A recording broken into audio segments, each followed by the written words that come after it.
everybody.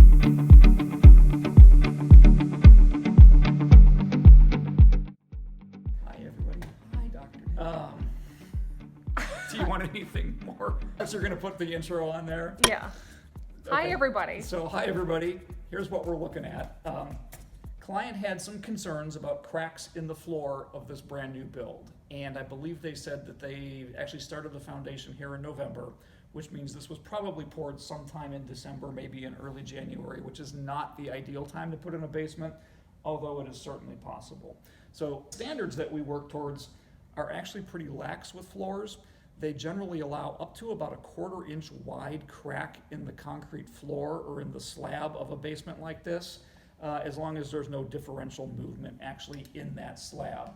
The cracks I'm looking at here don't come anywhere close to that 1/4 inch threshold. They appear to be at worst about 1/8 of an inch or so. However, there's a lot of them in this floor slab in this basement. It's important to understand the slab is not structural at all. It doesn't hold up the walls. It doesn't bear any of the weight of the house.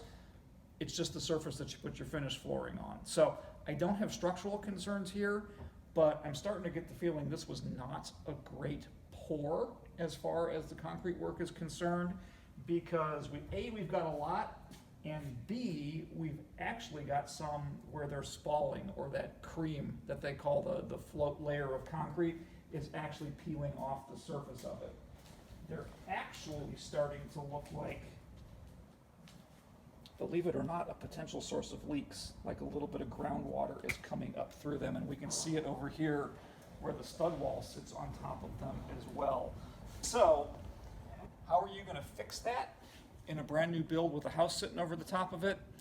Honestly, you're not. So this is gonna become a matter of filling in those cracks, maybe even epoxy injecting them, which is a rare thing to do with floor cracks, and making sure that we're managing both subsurface water and surface water at this house, which is another concern the clients have about this property. So generally, we don't worry a lot about floor cracks in a basement like this.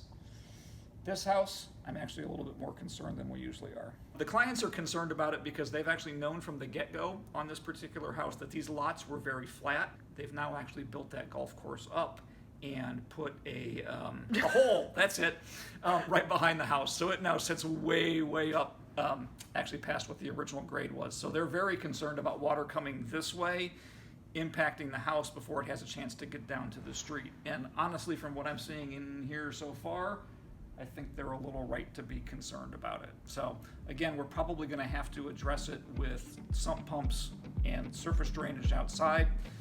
But I do think they've got some valid concerns with this basement. On this side, it looks like we're good. On this side, we can actually see the intercepting swale, the kind of depression in the ground where any water coming this way is going to be directed out and around the house that way.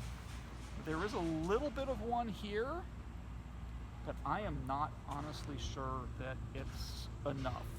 I think it probably is, but it makes me nervous that there's moisture in the basement because we don't know the source of that water. We don't know if it's coming from pressure washing down there.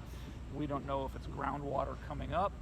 We haven't had a lot of rain here recently, so I don't think it's surface water coming in, but I would actually like to see I'd like to see a drainage swale that kind of intercepts this entire backyard that makes sure that we don't get any water flowing towards that house.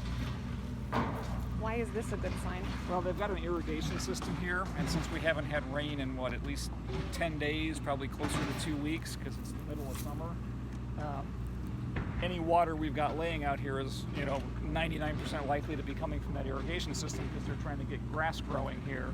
And it's puddled here, actually out and away from the house. In fact, it's puddled here. It's not even on their lot if you look at that stake back there. So at least in this area of the house, we know we've got good surface water drainage away from it because we can literally see the puddles that are forming. Concern again is coming back off that golf course in towards this corner of the house where the lot is really, really flat. So.